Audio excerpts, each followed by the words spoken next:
Hey, what's up? This is Pradeep, Assistant Professor of Political Science at Government Law College, Ramnagar.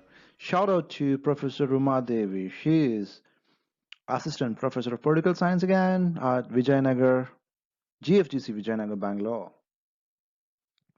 Well, in last class, we just saw the growth of international organization. We paid more focus on League of Nations, the purpose being, without understanding a little bit about League of Nations, we cannot really appreciate United Nations. It's so important. The failure of League was a germination for the success of United Nations. ನಾವು ಹಿಂದಿನ ಸಂಚಿಕೆಯಲ್ಲಿ ಅಂತಾರಾಷ್ಟ್ರೀಯ ಸಂಘಟನೆಗಳ ಉಗಮದ ಬಗ್ಗೆ ಚರ್ಚೆ ಮಾಡಿದ್ವಿ.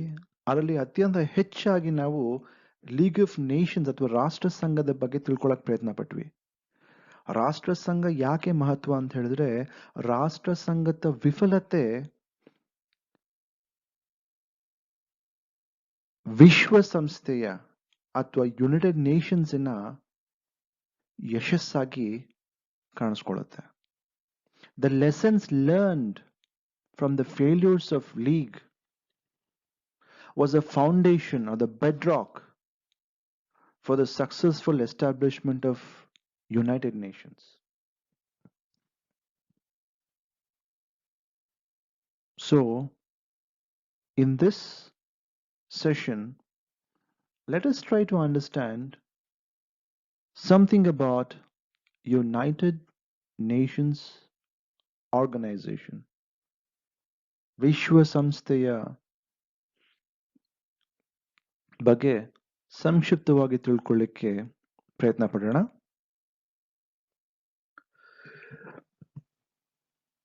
We saw how enthusiastic Woodrow Wilson was, but however, he was unable to establish or he was unable to make his country be a part of the League. He said America has to participate in the First World War to end all wars.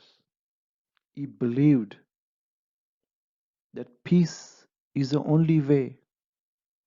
He was awarded Nobel Prize for peace for his effort to bring the Committee of Nations, the welfare of humanity, and his endeavor to cut down all wars, making peace not an option but an everlasting ideal.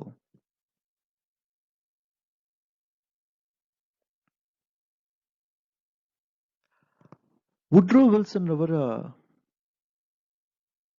ನೇತೃತ್ವದಲ್ಲಿ ನೇವಿಯ assistant secretary ಆಗಿ Franklin Delano Roosevelt ಅಂತ ಒಬ್ರು ಇರ್ತಾರೆ. Franklin D Roosevelt was an assistant secretary of Navy under Woodrow Wilson during 1919 when he was a president. Franklin Delano Roosevelt ಅವರು ಅಮೆರಿಕದ ಅಧ್ಯಕ್ಷರಾಗ್ತಾರೆ. During 1940s, when the world witnessed the Second World War, the President of America was Franklin Delano Roosevelt. ತನ್ನ ಗುರುಗಳಾಗಿರುವಂತಹ Woodrow Wilson ಅವರ ಆದರ್ಶಗಳು Franklin D Roosevelt ಹತ್ರನೂ ಕೂಡ ಇರುತ್ತೆ.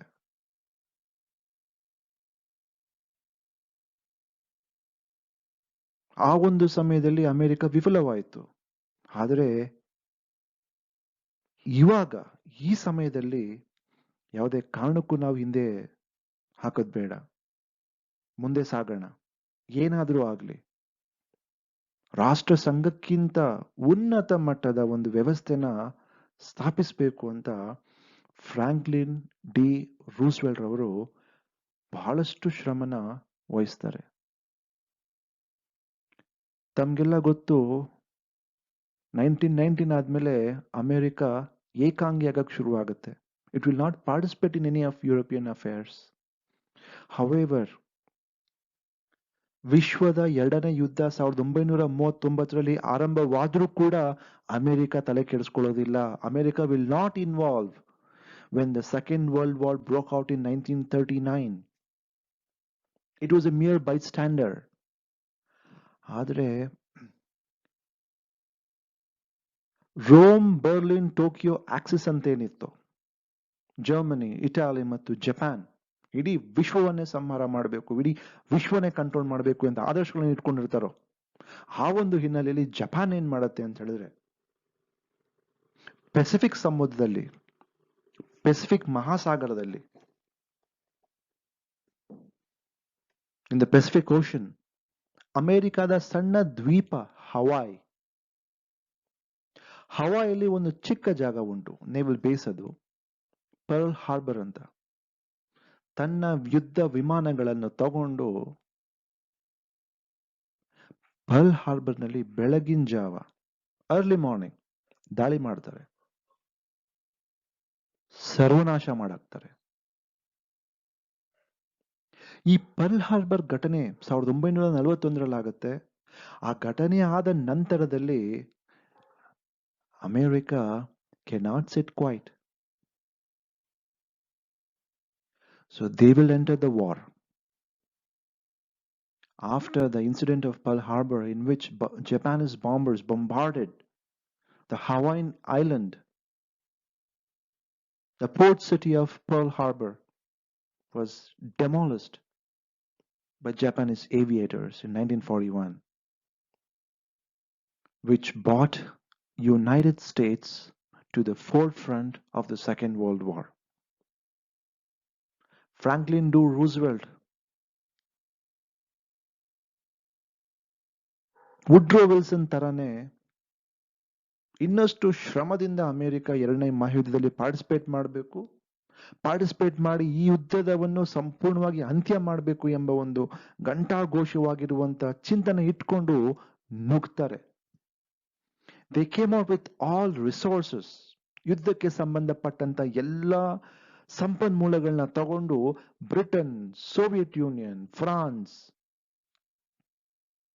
ಪ್ರಮುಖವಾಗಿರುವಂತಹ ಯುದ್ಧದ ರಾಷ್ಟ್ರಗಳು ಅವುಗೆ ಸಪೋರ್ಟ್ ಮಾಡ್ತಾರೆ.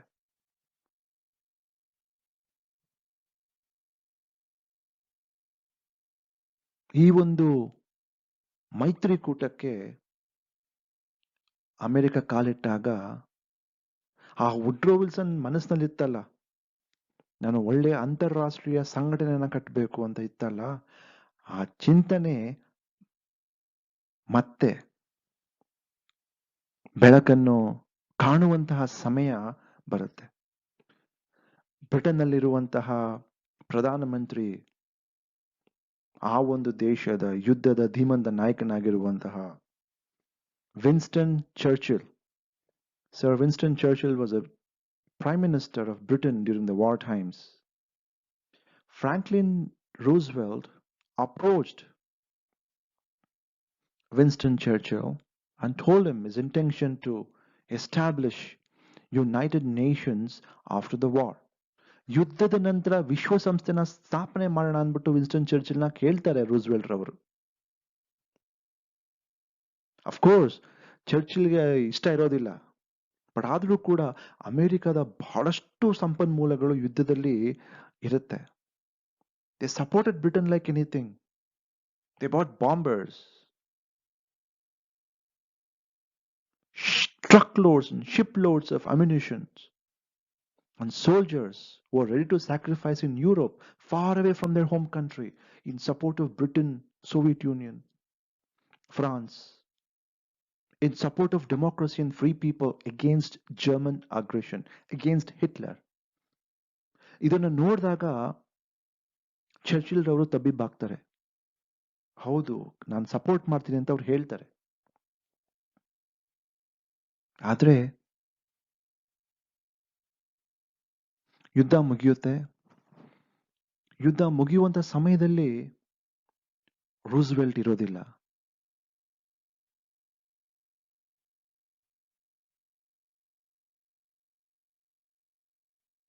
ಹ್ಯಾರಿ ಎಸ್ ಟ್ರೂಮನ್ ಎಂಬ ನಾಯಕರು ಅಮೆರಿಕದ ಅಧ್ಯಕ್ಷರಾಗಿರ್ತಾರೆ.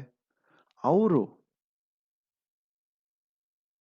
ವಿಶ್ವಸಂಸ್ಥೆನ ಸ್ಥಾಪಿಸಲೇಬೇಕು ಅಂತ ಪಣ ತೊಟ್ಟು ವಿಶ್ವಸಂಸ್ಥೆಯ ಸ್ಥಾಪನೆಗೆ ಮುಂಚೂಣಿಯನ್ನು ಹಾಕ್ತಾರೆ.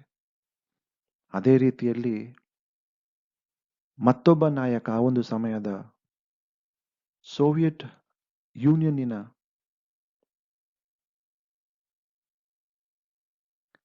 ಯೋಸೆಫ್ ಸ್ಟಾಲಿನ್ ರವರು ಫ್ರಾಂಕ್ಲಿನ್ ರೂಸ್ವೆಲ್ಟ್ ಮತ್ತು ಚರ್ಚಿಲ್ ಜೊತೆ ಸೇರ್ಕೊಂಡು ವಿಶ್ವಸಂಸ್ಥೆಗೆ ಅಥವಾ ವಿಶ್ವಸಂಸ್ಥೆಯನ್ನು ಸ್ಥಾಪನೆ ಮಾಡಲಿಕ್ಕೆ ಅವಕಾಶನ ಕಲ್ಪಿಸ್ತಾರೆ. ವಿಶ್ವಸಂಸ್ಥೆ ಒಂದು ಅಂತಾರಾಷ್ಟ್ರೀಯ ಸಂಘಟನೆ ಆಗಿರುತ್ತೆ. It was established in 1945. ಇದರ ಮುಖ್ಯ ಉದ್ದೇಶ ಯುದ್ಧವನ್ನು ನಿಯಂತ್ರಿಸಿ ಶಾಂತಿ, ಸೌಹಾರ್ದತೆ, ಸ್ನೇಹ ಸಂಬಂಧ, ಬಾಂಧವ್ಯಗಳನ್ನು ಸ್ಥಾಪಿಸುವುದು. ವಿಶ್ವದ ಹಲವಾರು ಸಮಸ್ಯೆಗಳನ್ನು, ಆರ್ಥಿಕವಾಗಿರ್ಬೋದು, ಸಾಮಾಜಿಕ ಸಮಸ್ಯೆಗಳಾಗಿರ್ಬೋದು, ಸಾಂಸ್ಕೃತಿಕ, ಮಾನವೀಯ ಎಲ್ಲವನ್ನು ಇತ್ಯರ್ಥಗೊಳಿಸಿ ಒಂದು ಉತ್ತಮ ಗುಣಮಟ್ಟದ ಅಂತಾರಾಷ್ಟ್ರೀಯ ಸೌಹಾರ್ದತೆ, ಶಾಂತಿ, ಸುಭದ್ರತೆಯ ವ್ಯವಸ್ಥೆನ ಸ್ಥಾಪನೆ ಮಾಡಬೇಕು. ರಾಷ್ಟ್ರಗಳ ಏಳಿಗೆಗೆ ಕಾರಣಕರ್ತರಾಗಬೇಕು. ಮಾನವ ಹಕ್ಕುಗಳನ್ನು ಎತ್ತಿಡಬೇಕು. ಯಾವ ಜನಾಂಗೀಯ ತಾರತಮ್ಯತೆಯನ್ನು ರದ್ದುಗೊಳಿಸಿ ಧರ್ಮ, ಭಾಷೆ ಎಲ್ಲವನ್ನು ಹೊರತುಪಡಿಸಿ ಮನುಷ್ಯನ ಈ ಒಂದು ಜನ್ಮ ಸಾರ್ಥಕವಾಗುವಂತಹ ಉದ್ದೇಶನಿಟ್ಕೊಂಡು ವಿಶ್ವಸಂಸ್ಥೆ 1945ರಲ್ಲಿ ಸ್ಥಾಪನೆ ಆಗುತ್ತೆ. ಇದರ ಜೊತೆಯಲ್ಲಿ ವಿಶ್ವದಲ್ಲಿ ಆ ಒಂದು ಸಮಯದಲ್ಲಿ ಕಾಡ್ತಿರುವಂತಹ ವಿಶ್ವದ ಹಸಿವು, ಆರೋಗ್ಯದ ಸಮಸ್ಯೆ, ಅನಿರಕ್ಷತೆ,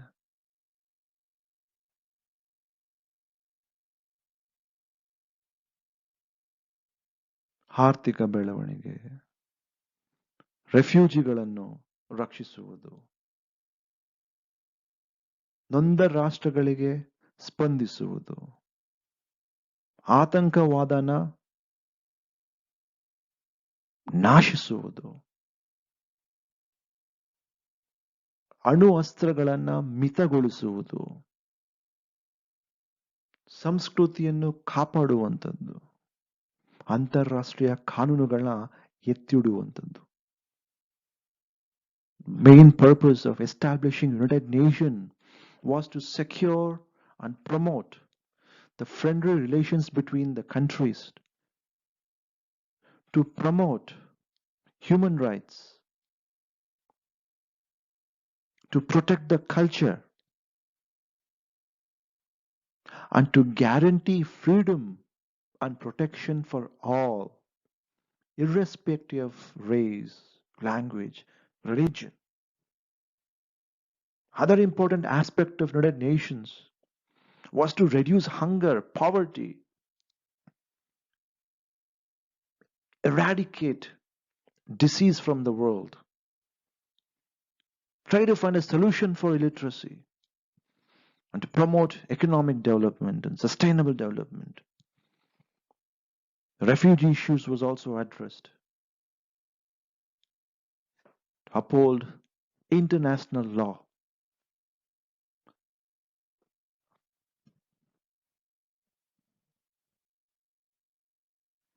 ಈ ಒಂದು ಹಿನ್ನೆಲೆಯಲ್ಲಿ ಅತ್ಯಂತ ಮಹತ್ವದಾಗಿರುವಂತಹ ಉದ್ದೇಶವನ್ನು ಇಟ್ಕೊಂಡು ವಿಶ್ವಸಂಸ್ಥೆ ಸ್ಥಾಪನೆ ಆಗತ್ತೆ. ಇದಕ್ಕೆ ಕಾರಣಕರ್ತರವಾಗಿರುವಂತಹ ತ್ರಿಮೂರ್ತಿಗಳು ವಿನ್ಸ್ಟನ್ ಚರ್ಚಿಲ್, ಜೋಸೆಫ್ ಸ್ಟಾಲಿನ್ ಮತ್ತು ಫ್ರಾಂಕ್ಲಿನ್ ಡಿ ರೂಸ್ವೆಲ್ಟ್ ಅವರು ಆ ಒಂದು ಸಮಯದಲ್ಲಿ ಉತ್ತಮ ನಿರ್ಧಾರಗಳನ್ನು ತಗೊಳ್ದಿದ್ರೆ ಇವತ್ತು ವಿಶ್ವಸಂಸ್ಥೆ ಈ ಒಂದು ಮಟ್ಟದಲ್ಲಿ ಬೆಳೀತಾ ಇತ್ತೋ ಇಲ್ವೋ ಎಂಬುವಂಥದ್ದು ಪ್ರಶ್ನಿಸಬಹುದು.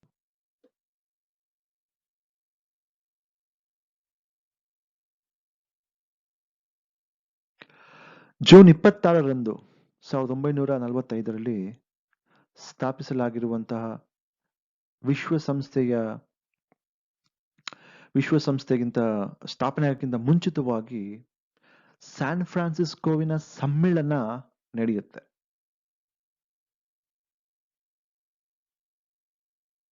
4 ತಿಂಗಳು ಮುಂಚಿತವಾಗಿ ಈ ಸಮ್ಮೇಳನದಲ್ಲಿ 51 ರಾಷ್ಟ್ರಗಳು ಹೌದು ವಿಶ್ವಸಂಸ್ಥೆ ಸ್ಥಾಪನೆ ಆಗ್ಲೇಬೇಕು ಅಂತ ಅವರು ಸಹಿಯನ್ನು ಹಾಕ್ತಾರೆ. ಈ ರಾಷ್ಟ್ರಗಳೆಲ್ಲವೂ ಕೂಡ ಸೇರಿ ಅಫ್ಕೋರ್ಸ್ ಇನ್ನು ಯುದ್ಧ ನಡೀತಾ ಇರುತ್ತೆ ಆ ಒಂದು ಸಮಯದಲ್ಲಿ. ಯಾಕಂದ್ರೆ ಆಗಸ್ಟ್ ನಲ್ಲಿ ಟ್ರೂಮನ್ ಅವರು ಜಪಾನಿನ ಹಿರೋಶಿಮಾ ನಾಗಸಾಕಿ ಮೇಲೆ ಬಾಂಬ್ ಹಾಕುವಂತ ಘಟನೆ ನಡೆಯುವಂಥದ್ದು ಆಗಸ್ಟ್ ನಲ್ಲಿ. ಆಗಸ್ಟ್ ಆದ ನಂತರ ಅಕ್ಟೋಬರ್ ನಲ್ಲಿ ಯುದ್ಧ ಮುಕ್ತಾಯವಾಗುತ್ತೆ. ಆಗಸ್ಟ್ ನಲ್ಲಿ ಯುದ್ಧದ ನಂತರದಲ್ಲಿ ಅಕ್ಟೋಬರ್ 24ನೇ ತಾರೀಕು 1945 ವಿಶ್ವಸಂಸ್ಥೆ ಅಧಿಕೃತವಾಗಿ ಸ್ಥಾಪನೆ ಆಗುತ್ತೆ. ಇದರ ಭವ್ಯವಾಗಿರುವಂತಹ ಕಟ್ಟಡ ಹಡ್ಸನ್ ಎಂಬ ನದಿಯ ದಡದ ಮೇಲೆ ನ್ಯೂಯಾರ್ಕ್ ಎಂಬ ಮಹಾನಗರದಲ್ಲಿ ನೆಲೆಸಿದೆ.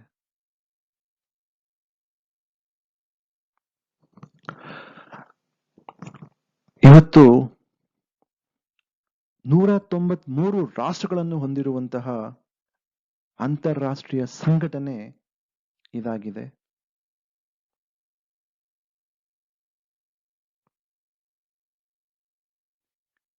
ಅಫ್ಕೋರ್ಸ್ ಹಲವಾರು ರಾಷ್ಟ್ರಗಳು ಇನ್ನೂ ಕೂಡ ವಿಶ್ವಸಂಸ್ಥೆಯ ನೋಂದಣಿಯನ್ನು ಪಡ್ಕೊಂಡಿಲ್ಲ.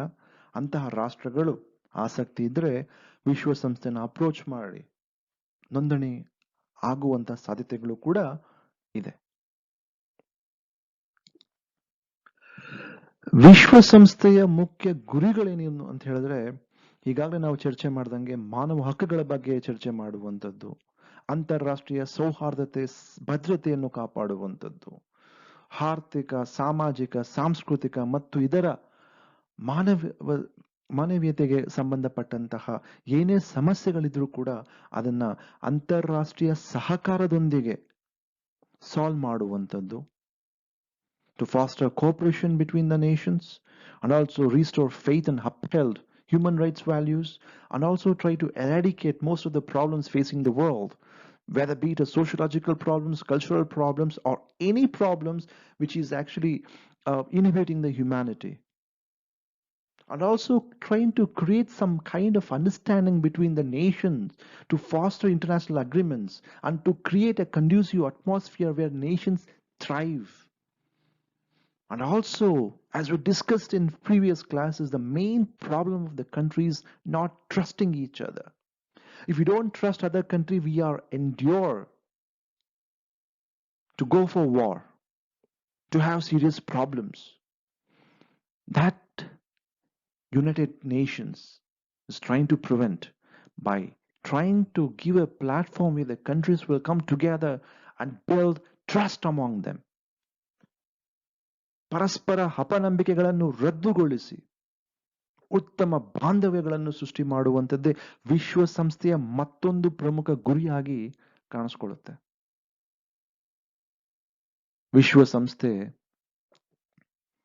ವ್ಯವಸ್ಥೆನ ನಾವು ಗಮನಿಸಿದಾಗ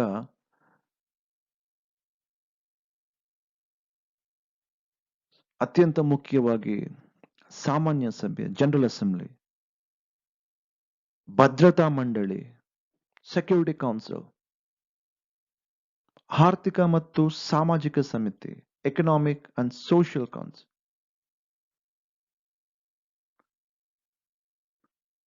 ಟ್ರಸ್ಟಿಶಿಪ್ ಅಥವಾ ಧರ್ಮದರ್ಶಿ ಸಮಿತಿ,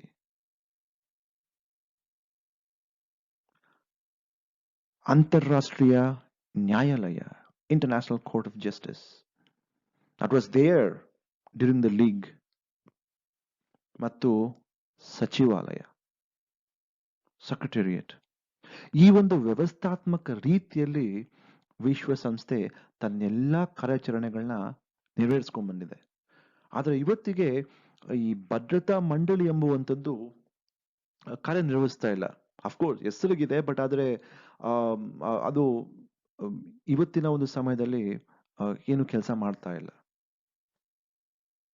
ಎಫೆಕ್ಟಿವ್ ಆಗಿ ಕೆಲಸ ಮಾಡುವಂಥದ್ದು ಸಾಮಾನ್ಯ ಸಭೆ ಪ್ರತಿ ವರ್ಷದಲ್ಲೂ ಕೂಡ ಅಕ್ಟೋಬರ್ನ ತಿಂಗಳಲ್ಲಿ ಆ, ಸಭೆಗಳನ್ನ ನಾವು ನೋಡ್ತೇವೆ. ಆಲ್ಮೋಸ್ಟ್ ಒಂದು ತಿಂಗಳು ರಾಷ್ಟ್ರಗಳ ಪ್ರಧಾನಮಂತ್ರಿಗಳು ಮತ್ತು ಅಧ್ಯಕ್ಷರು ಹೋಗಿ ಭೇಟಿಯಾಗಿ ಪರಸ್ಪರವಾಗಿ ತಮ್ಮ ಚಿಂತನೆಗಳನ್ನ ವ್ಯಕ್ತಪಡಿಸುವಂಥದ್ದು ನಾವು ನೋಡ್ತೀವಿ. ಸಚಿವಾಲಯ, ನ್ಯೂಯಾರ್ಕ್ನಲ್ಲಿರುವಂತಹ ಸಚಿವಾಲಯದಲ್ಲಿ ಬಹುಮಾಡಿಯ ಕಟ್ಟಡ ಅದು. ಆ ಕಟ್ಟಡದಲ್ಲಿ ಪರ್ಮನೆಂಟ್ ಆಗಿರುವಂತಹ ಎಂಪ್ಲಾಯೀಸು ದಿನನಿತ್ಯ ಕೆಲಸ ಮಾಡ್ತಾರೆ ವಿಶ್ವದ ಶಾಂತಿಗೋಸ್ಕರ.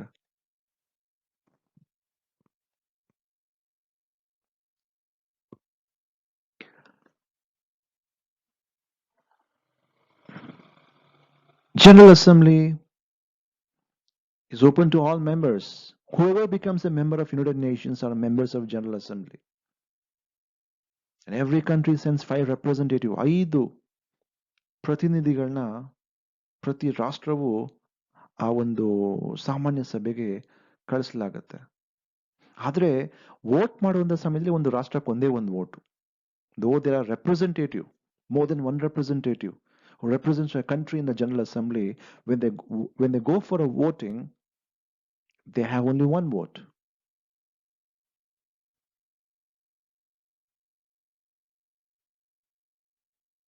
ಅಧ್ಯಕ್ಷರು, ಉಪಾಧ್ಯಕ್ಷರು ಚುನಾವಣೆ ಮಾಡುವಂಥದ್ದು ಸಾಮಾನ್ಯ ಸಭೆಯ ಕರ್ತವ್ಯ ಆಗಿರುತ್ತೆ. 17 vice presidents, 7 chairpersons, and 7 permanent committees. ಸಾಮಾನ್ಯವಾಗಿ ಇದರ ಸಭೆ ಸೆಪ್ಟೆಂಬರ್ ಅಕ್ಟೋಬರ್ ತಿಂಗಳಲ್ಲಿ ನಡೆಯುತ್ತೆ. ಯೂಶಲಿ 1 month, ಅಥವಾ ಕೆಲವು ಟೈಮ್ನಲ್ಲಿ ಒಂದು 2-3 ತಿಂಗಳು ಕೂಡ ಅದು ನಡೆಯುವಂಥ ಸಾಧ್ಯತೆಗಳು ಇರುತ್ತೆ. ಬಹುತೇಕ ಮುಕ್ಕಾಲ್ ಭಾಗ ಇರುವಂತಹ ಸದಸ್ಯರು ಅಲ್ಲಿ ವೋಟ್ ಮಾಡುವಂತಹ ರೀತಿಯಲ್ಲಿ ಬಹುತೇಕ ರೆಸೊಲ್ಯೂಷನ್ಸ್ಗಳು ಮತ್ತು ನಿರ್ಧಾರಗಳು ತೊಗೊಳ್ಳಲಾಗತ್ತೆ. 2/3 ಮೆಜಾರಿಟಿ. ಮತ್ತು ಸಾಮಾನ್ಯ ಸಭೆ ಆ ವಿಶ್ವಸಂಸ್ಥೆಗೆ ಬೇಕಾಗಿರುವಂತಹ ಅನುದಾನಗಳು, ಫಂಡ್ಸಿಗೆ ಸಂಬಂಧಪಟ್ಟಿದ್ದು, ಬಜೆಟಿಗೆ ಸಂಬಂಧಪಟ್ಟಿದ್ದು ಎಲ್ಲ ನಿರ್ಧಾರಗಳು ಇಲ್ಲಿಂದನೇ ಆಗುವಂಥದ್ದು. ಸಾಮಾನ್ಯವಾಗಿ ವರ್ಷಕ್ಕೆ ಒಂದು ಬಾರಿ ಸಭೆ ನಡೆದ್ರೂ ಕೂಡ ತುರ್ತು ಪರಿಸ್ಥಿತಿ ಬಂದಾಗ ಯಾವಾಗ ಬೇಕಾದರೂ ಸಭೆನ ಕರಿಬಹುದು. ಈ ಒಂದು ಕಾರಣಕ್ಕೋಸ್ಕರ ಶಾಶ್ವತವಾಗಿರುವಂತ ರಾಷ್ಟ್ರದ ಪ್ರತಿನಿಧಿಗಳು ಅಲ್ಲಿರ್ತಾರೆ. ಯಾಕೆಂದ್ರೆ ಇವಾಗ ಸಡನ್ ಆಗಿ ಯುದ್ಧದ ಒಂದು ಚಿಂತನೆ ಆಗತ್ತೆ ಅನ್ಕೊಳ್ಳಿ, ಆ ಸಮಯದಲ್ಲಿ ಬೇರೆ ಯಾವುದೋ ಒಂದು ದೂರದಿರುವಂತಹ ರಾಷ್ಟ್ರದಿಂದ ನ್ಯೂಯಾರ್ಕಿಗೆ ಹೋಗ್ಬೇಕು ಅಂತ ಹೇಳಿದ್ರೆ ಒಂದು ಸುಮಾರು 24 ಗಂಟೆ ತಗೊಳುತ್ತೆ. More than 24 hours. ಅರ್ಧ ಭೂಮಿನ ತಿರ್ಕೊಂಡು ಹೋಗ್ಬೇಕು. ಬಹಳಷ್ಟು ಮುಖ್ಯವಾಗಿರುವಂತ ಸಮಯ ಕಳೆದೋಗುತ್ತೆ. ಅದಕ್ಕೋಸ್ಕರ ವಿಶ್ವಸಂಸ್ಥೆಯಲ್ಲಿ ಶಾಶ್ವತವಾಗಿ ಅಲ್ಲೇ ಇರುವಂತ ಪ್ರತಿನಿಧಿಗಳು ಇರ್ತಾರೆ. ಮಧ್ಯರಾತ್ರಿ 12 ಗಂಟೆಗೆ ಮೀಟಿಂಗ್ ಕರೆದ್ರು ಅಲ್ಲೇ ಜನ ಬಂದು ಅಲ್ಲಿ ವೋಟ್ ಮಾಡ್ತಾರೆ. ಆ ರೀತಿಯಾಗಿರುವಂತ ವ್ಯವಸ್ಥೆ ಮಾಡ್ಕೊಂಡಿದೆ. ಸೊ ಇವತ್ತು ವಿಶ್ವದ ಒಂದು ಸಚಿವಾಲಯ ಇದೆ, ವಿಶ್ವದ ಒಂದು ಸಂಸತ್ತಿದೆ ಅಂತ ಹೇಳಿದ್ರೆ ಅದು ವಿಶ್ವಸಂಸ್ಥೆ. ಮತ್ತೊಂದು ಅತ್ಯಂತ ಪ್ರಮುಖವಾಗಿರುವಂತಹ ಅಂಗ, ಕಾರ್ಯಾಂಗನೇ ಅಂತ ಹೇಳ್ಬೋದು, ವಿಶ್ವಸಂಸ್ಥೆಯ ಕಾರ್ಯಾಂಗ ಅಂತ ಹೇಳ್ಬೋದು ಇದು. ಅದು ಭದ್ರತಾ ಮಂಡಳಿ. ಬಹಳ ಪ್ರಮುಖವಾಗಿರುವಂತ ನಿರ್ಧಾರಗಳು, ಎಸ್ಪೆಷಲಿ ಯುದ್ಧಗಳಿಗೆ ಸಂಬಂಧಪಟ್ಟಂತ ನಿರ್ಧಾರಗಳು, ಶಿಕ್ಷೆಗೆ ಸಂಬಂಧಪಟ್ಟ ನಿರ್ಧಾರಗಳು, ನಿಬಂಧನೆಗಳಿಗೆ ಸಂಬಂಧಪಟ್ಟಂತ ನಿರ್ಧಾರಗಳು, ವಿಶ್ವದಲ್ಲಿ ಮುಖ್ಯ ಸಮಸ್ಯೆಗಳಾಗ್ತಿದೆ ಅದಕ್ಕೆ ಪರಿಹಾರವನ್ನು ಹುಡ್ಕೊಳ್ಳುವಂತಹ ಒಂದು ಒಂದು ಅಂಗ ಅಂತ ಹೇಳಿದ್ರೆ ಅದು ಭದ್ರತಾ ಮಂಡಳಿ. One of the most important organ of United Nations is security council. It is the most powerful. ಇಲ್ಲಿ 5 ಶಾಶ್ವತ ಸದಸ್ಯರಿರ್ತಾರೆ ಜೊತೆಯಲ್ಲಿ ಅವ್ರಿಗೆ ಸಹಾಯ ಮಾಡಬೇಕು ಅಂತ 2 ವರ್ಷಕ್ಕೊಂದು ಬಾರಿ ಚುನಾವಣೆಗಳ ಮೂಲಕ ಅಥವಾ ರೊಟೇಷನ್ ಮೂಲಕ 15 10 ಜನ ತಾತ್ಕಾಲಿಕ ಸದಸ್ಯ ರಾಷ್ಟ್ರಗಳನ್ನು ಕೂಡ ನೇಮಿಸಲಾಗುತ್ತೆ. 5 ಶಾಶ್ವತ ಸದಸ್ಯರು, ಇನ್ನು 10 ತಾತ್ಕಾಲಿಕ ಸದಸ್ಯರು. 5 ಶಾಶ್ವತ ಸದಸ್ಯರು ಯಾರು ಅಂದ್ರೆ ಫ್ರಾನ್ಸ್, ಅಮೆರಿಕ, ಬ್ರಿಟನ್, ರಷ್ಯಾ ಮತ್ತು ಚೀನಾ. ಯಾಕೆ ಅಂದ್ರೆ 1970ಕ್ಕಿಂತ ಮುಂಚಿತವಾಗಿ ಈ ರಾಷ್ಟ್ರಗಳಿಗೆಲ್ಲವೂ ಕೂಡ ಅಣು ಬಾಂಬ್ ಅಥವಾ ಅಣು ಶಕ್ತಿ ಇರುವಂತಹ ರಾಷ್ಟ್ರಗಳಾಗಿದ್ವು. ಆ ಒಂದು ಕಾರಣಕ್ಕೋಸ್ಕರ ಆ ಸಮಯದಲ್ಲಿ ವಿಶ್ವದ ಶಕ್ತಿಯುತವಾಗಿರುವಂತಹ ರಾಷ್ಟ್ರಗಳಾಗಿರುವ ಕಾರಣಕ್ಕೋಸ್ಕರ ಅವು ಶಾಶ್ವತವಾಗಿರುವಂತಹ ಸದಸ್ಯಗಳಾಗಿದ್ದು.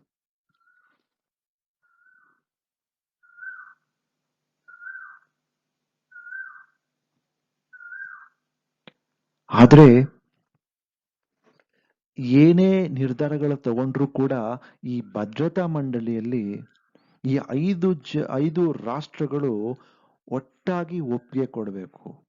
ಇನ್ ಕೇಸ್ ಯಾರಾದ್ರೂ ಒಂದು ರಾಷ್ಟ್ರ ಒಪ್ಪಿಗೆ ಕೊಡಕ್ ಆಗೋದಿಲ್ಲ ಅಂತ ಹೇಳಿದ್ರೆ ಅಂತ ಒಂದು ನಿರ್ಧಾರಗಳು ಮಣಪಾಲಾಗತ್ತೆ. ಇದಕ್ಕೆ ವೀಟೋ ಅಧಿಕಾರ ಅಂತ ಹೇಳ್ತಾರೆ. ವಿಶ್ವ ಶಾಂತಿ ಪಡೆಯನ್ನು ನೆಲೆಸುವಂಥದ್ದು, ಅಂತಾರಾಷ್ಟ್ರೀಯ ನ್ಯಾಯಾಲಯಕ್ಕೆ ಜಡ್ಜ್ಗಳನ್ನ ನೇಮಿಸುವಂಥದ್ದು, ಮಹಾಪ್ರಧಾನ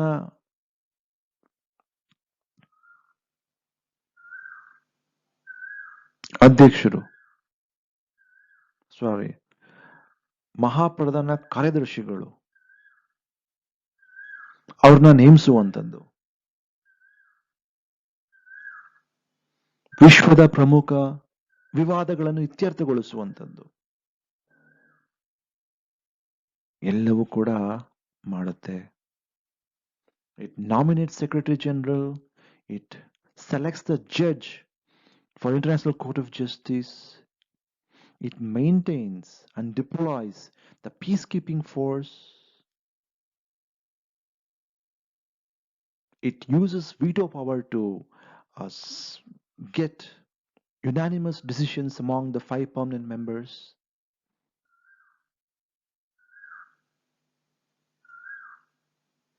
And it takes very important decisions for the key areas of international affairs. So that is the reason why Security Council is the most powerful organ of United Nations.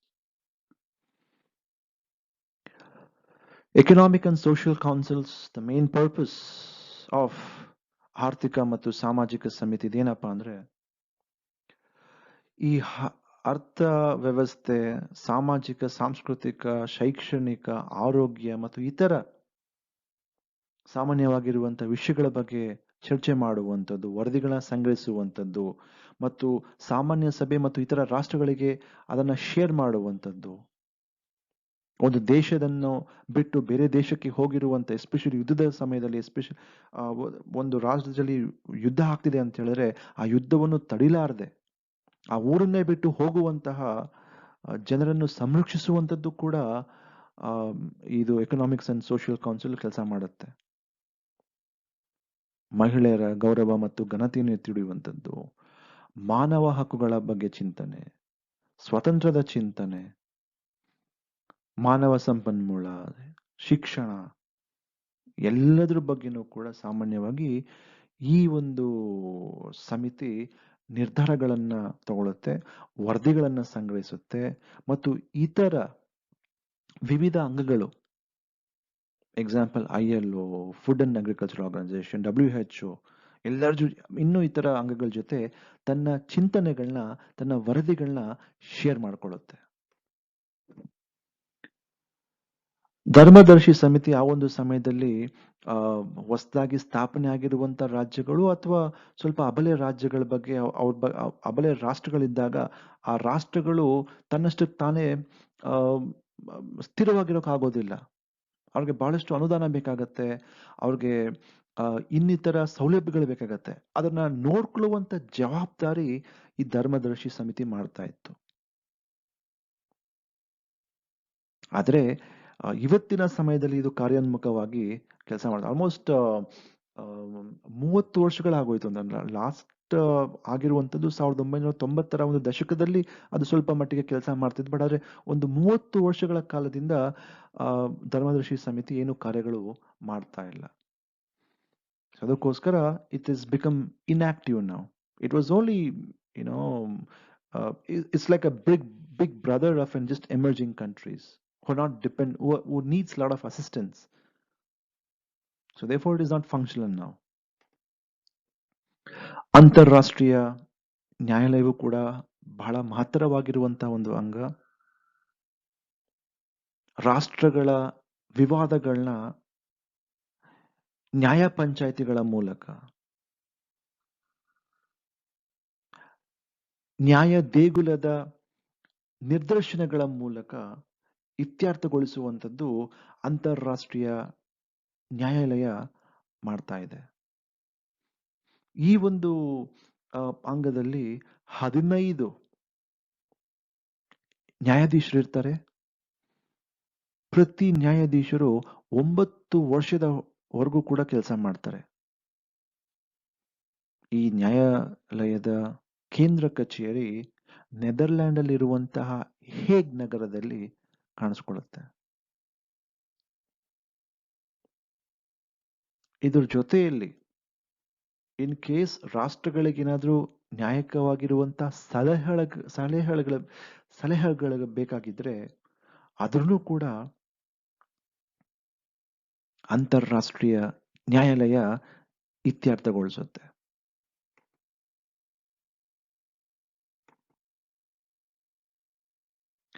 ಸಚಿವಾಲಯ ಒಂದು ಹೆಡ್ ಕ್ವಾರ್ಟರ್ಸ್ ತರ ಕೆಲಸ ಮಾಡುತ್ತೆ. For example ವಿಧಾನಸೌಧದಲ್ಲಿ ಯಾವ ರೀತಿಯಾಗಿ ಕೆಲಸಗಳು ನಡೆಯುತ್ತೋ ಅದೇ ರೀತಿಯಾಗಿ ಎಲ್ಲ ಕೆಲಸಗಳು, ಕಾರ್ಯಗಳು ಮತ್ತು ಇತರ ಅಂಗಗಳ ಜೊತೆ ಸಂಪರ್ಕವನ್ನು ಮೂಡಿಸುವಂಥದ್ದು,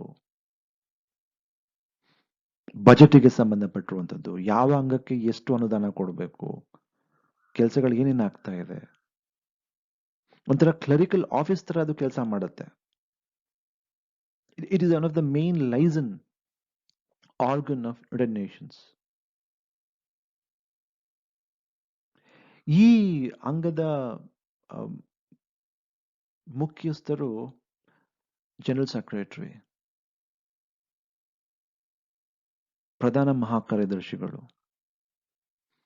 ಪ್ರತಿ 5 ವರ್ಷಕ್ಕೆ ಒಂದು ಬಾರಿ ಚುನಾವಣೆ ನಡೆಯುತ್ತೆ. ಆ ಚುನಾವಣೆಗಳಲ್ಲಿ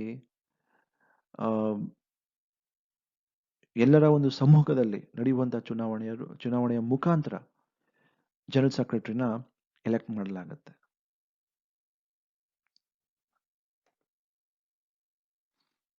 ಹಲವಾರು ಪ್ರಧಾನ ಕಾರ್ಯದರ್ಶಿಗಳು ಹಲವಾರು ಉತ್ತಮ ಕೆಲಸಗಳನ್ನ ಮಾಡ್ಕೊಂಡ್ ಬಂದಿದ್ದಾರೆ ಅವರ ಒಂದು ನೇತೃತ್ವದಲ್ಲಿ. ಸಾಮಾನ್ಯವಾಗಿ 5 ವರ್ಷ ಆದ ನಂತರ ಅವರು ಪುನಃ ಚುನಾವಣೆಗೆ ನಿಂತ್ಕೋಬಹುದು. ನಿಂತ್ಕೊಂಡು ಮತ್ತೆ ಆಯ್ಕೆ ಆಗುವಂತ ಸಾಧ್ಯತೆಗಳು ಕೂಡ ಇರುತ್ತೆ. ಮೊಟ್ಟ ಮೊದಲ ಪ್ರಧಾನ ಕಾರ್ಯದರ್ಶಿ ಟ್ರೈಗ್ಯೂಲೆ. ಅದಾದ ನಂತರ ಅತ್ಯಂತ ಫೇಮಸ್ ಆಗಿರುವಂತಹ ಮತ್ತೊಬ್ಬ ಪ್ರಧಾನ ಕಾರ್ಯದರ್ಶಿ ಸ್ವೀಡನ್ನಿನ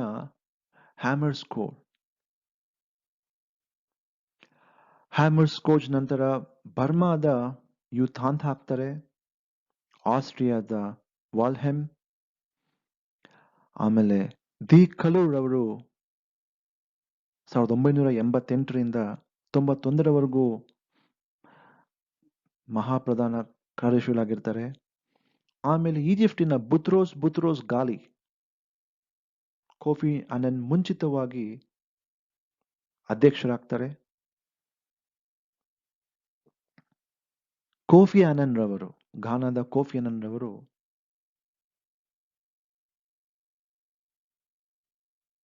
ಪ್ರಧಾನ ಕಾರ್ಯದರ್ಶಿಗಳಾಗಿರುವಂಥ ಸಮಯದಲ್ಲಿ ವಿಶ್ವಸಂಸ್ಥೆಯ ಪುನರ್ನಿರ್ಮಾಣ ಮಾಡಬೇಕು ಎಂಬ ಒಂದು ಚಿಂತನೆಗಳನ್ನು ಕೂಡ ಅವರು ಇಟ್ಕೊಂಡಿರ್ತಾರೆ. ದಕ್ಷಿಣ ಕೊರಿಯಾದ ಬ್ಯಾನ್ ಕಿ ಮೂನ್ ರವರ ನಂತರ ಪ್ರಸ್ತುತ ಸಮಯದಲ್ಲಿ ಆಂಟೋನಿಯೋ ಗುಟೆರಸ್ ಈ ಒಂದು ಹುದ್ದೆನ ಅಲಂಕರಿಸಿ ಕಾರ್ಯನಿರ್ವಹಿಸ್ತಾ ಇದ್ದಾರೆ.